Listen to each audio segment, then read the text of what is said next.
Brigadier साहब, ये बताइएगा कि एक बार फिर दहशतगर्द जो हैं वो अमन दुश्मन बलूचिस्तान और केपी में सरगर्म दिखाई दे रहे हैं। तो दहशतगर्दों से निपटने के लिए क्या अब ऑपरेशन ज़रब-ए-अज़्ब या ऑपरेशन रद्दुल फसाद जैसी अब हमजहत कार्रवाई कितनी ज़रूरी हो गई है? जी, अफ़गानिस्तान की जो सिचुएशन है आई थिंक पिछले 50 साल से आई वुड से कि फ्लक्स में रही है।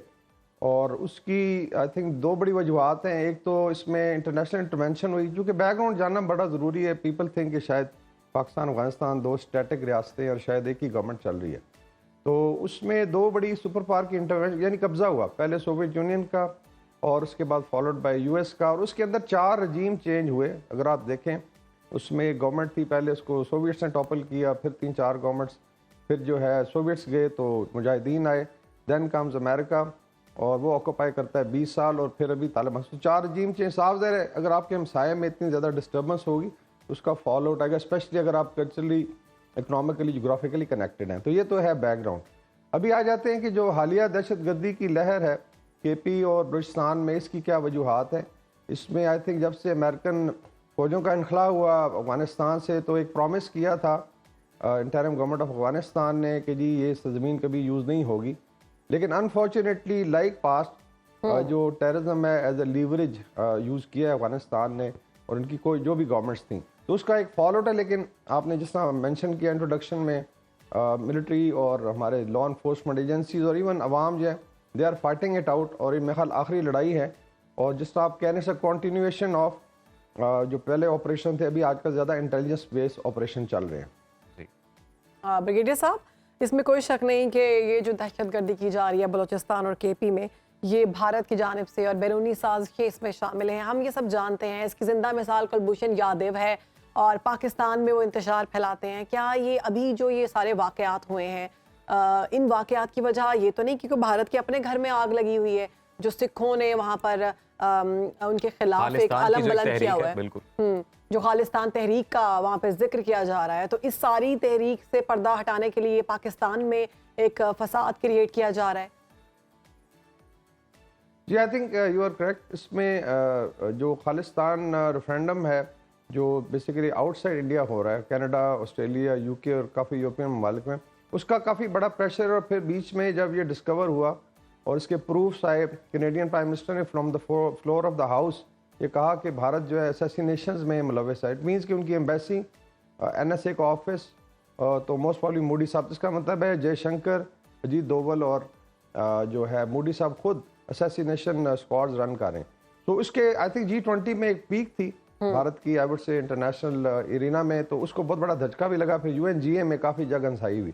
तो वो एक तो आपकी बात ठीक है कि डिफ्लेक्शन टैक्टिक्स है, लेकिन जो स्पेस क्रिएट हो जाती है किसी मुल्क में, लाइक भारत के नॉर्थ ईस्ट में आप देखें एक इंस्टेबिलिटी है, स्पेस क्रिएट हुई है वहाँ पे, जैसे क्रिश्चियंस और हिंदू लड़ रहे हैं और मोर्चा बंद है, तो वहाँ पे फिर होस्टाइल एजेंसियाँ जो है वो काम करती हैं। तो आई एम श्योर इसके अंदर अभी, क्योंकि पब्लिकली भी आई थिंक फॉरेन ऑफिस ने भी और प्राइम मिनिस्टर ऑफिस से भी ये बात की गई, और इंटेलिजेंस रिपोर्ट्स भी हैं कि जिस तरह कुलभूषण यादव का टेररिज्म एंटरप्राइज था बलूचिस्तान में, उसकी कंटिन्यूटी है। तो जहाँ मौका मिलता है वहाँ पे फंडिंग भी होती है और उसके बाद स्पॉन्सरशिप भी है, और उसके अंदर फिर माफियाज इन्वॉल्व है। आपको पता है आजकल क्रैक डाउन है माफियाज के अगेंस्ट, ड्रग्स के अगेंस्ट, डॉलर माफिया है, फिर शुगर माफिया है, स्मगलिंग गैंग्स हैं। तो ये फिर सारा कनाइव होता है और इसमें होस्टल एजेंसियाँ बिल्कुल प्ले करती हैं। ब्रिगेडियर साहब, ये जो सियासी सूरत हाल चल रही है, और इस सियासी सूरत हाल में क्या समझते हैं कि जो दहशतगर्दी का वाक़या हुआ है हालिया, इसका केपी और बलूचिस्तान पे असर पड़ेगा, और सियासी पार्टीज क्या कैंपेन चला सकेंगी, इलेक्शंस बर वक्त होंगे? जी, इसमें आई थिंक सिक्योरिटी की जो अमूमी सूरत हाल है उसमें डेफिनेटली एक डेंट आया हुआ है। अभी देखें जिस तरह ईद मिलादुन्नबी के जो जुलूस थे, जो हमारे लिए एक बड़ा मुकर्रम और मोहतरम दिन होता है, और उसमें तमाम मुसलमान यकसू होकर इसको ऑब्जर्व करते हैं। तो अगर इन जुलूसों पे अटैक हुए, इस तरह एक हंगू में एक मस्जिद पे अटैम्प्ट की गई, तो इसका मतलब है कि जो टेररिस्ट ऑर्गेनाइजेशन है they are now looking to destabilise, specially ये जो दो सूबे पाकिस्तान के अर्बन सेंटर्स में भी हुए हैं पास्ट में। तो ये आई थिंक सिक्योरिटी जो इदारे हैं, मिलिट्री है, लॉ इन्फोर्समेंट है, पुलिस और जो एडमिनिस्ट्रेशन हैं रिस्पेक्टिव सूबों की, उनको देखना होगा। बिकॉज इलेक्शन में साफ ज़ाहिर है दिल भी कैंपेन जिसमें रैलीज होती हैं, लोगों ने बाहर निकलना है, उसके बाद आप एड्रेसेस होंगे, लीडरशिप की अपनी सिक्योरिटी और प्रोटेक्शन है। तो state has to make sure के आपके पास एक बिल्कुल सेफ एनवायरनमेंट हो। एंड आई एम श्योर इसके ऊपर काम भी हो रहा है, जैसा आज एपेक्स कमेटी का आजकल में जो इजलास हो रहा है इसमें भी, और नेशनल एक्शन प्लान को भी मोस्ट प्रॉब्ली रिव्यू किया जा रहा है कि इसको जो है टेररिज्म की जो वेस्टीज है इसको आने हाथों से निपटा भी जाए और इसको जड़ से उखाड़ा जाए। इट्स अ प्रोलॉन्ग फाइट, 20 साल हमने लड़ा है। एंड आई एम श्योर, मुझे लगता है कि शायद ये लास्ट ईयर है, इसके अंदर इंशाल्लाह ताला इनको शिकस्त दी जाएगी। ब्रिगेडियर साहब, नेशनल एक्शन प्लान की आपने बात की, मेरा यही सवाल है कि बड़ा ही अफसोसनाक सानहा हुआ था एपीए स्कूल का, जिसके बाद तमाम सियासी जमातों और जो इस्टेब्लिशमेंट है, जो मिलिट्री इस्टेब्लिशमेंट है, सबने मिलकर नेशनल एक्शन प्लान तरतीब दिया था। तो क्या लग रहा है सर कि अब तक उस पर मिनो अमल हुआ है? अगर नहीं हुआ है तो उसमें हम कहाँ लैग कर रहे हैं? ये आई थिंक प्लान हमारा पाकिस्तान में हमेशा बड़े ज़बरदस्त प्लान बनते रहे हैं। साफ ज़ाहिर है हमारे जो पोलिटिको मिलिट्री ब्रेन्स हैं, लेकिन बात आ जाती है एग्जीक्यूशन की। अभी नेशनल एक्शन प्लान में बेशुमार चीज़ें थी, इसमें let's say special military courts के बाद इसमें फाटा का वो भी था कि आपने रेगुलाइज करना है, इसको मेन स्ट्रीम करना है, वो भी हो गया। अर्सवाइल फाटा के डिस्ट्रिक्ट बन गए, तो उसके अंदर जुडिशरी, सिविल एडमिनिस्ट्रेशन, पुलिस है टू बिकम इफेक्ट। फिर इनकी कैपेसिटी बिल्डिंग है, फिर इम्प्लीमेंटेशन ऑफ लॉज है। थोड़ा सा मैं टाइम लूँगा, जिस तरह जिक्र होता है कि पाकिस्तान चाइना इकनॉमिक कॉरिडोर है, एक पाकिस्तान अफगान माफिया कॉरिडोर भी है, और ये शायद जो एपीएस का वाक़या उससे बहुत पहले का है, पिछले 30-40 साल से।